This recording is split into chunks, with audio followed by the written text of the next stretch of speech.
So this is not something happening with the watch only, but also with the 15 series. So let's say you got a new Apple Watch Series 9, which is launched recently, and after using it for some days, you notice that there is a gap or separation here on the right side of the watch. So what will be your reaction? Yeah, I will be amazed too. This happened to me 2 weeks ago.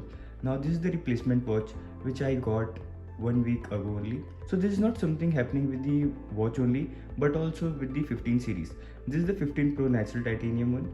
I have posted the unboxing yesterday only. What I'm saying that many people are also noticing smudges or some defects on the 15 series also, mostly in the Pro series, which is obviously expensive than the base models, but I thought it may in future affect the waterproofness of this watch, so I replaced it. And Apple support was very chill. They were also telling me if I were in your place I would also do that, so kindly tell us so we can give you a replacement for the watch. So guys, if you are planning to buy the new Apple Watch or the 15 series, and if you see some scratches or defects, you on that time replace the product. So this was a short video for that information I wanted to share. So this is Swapnil Yadav, and I will see you in the next one.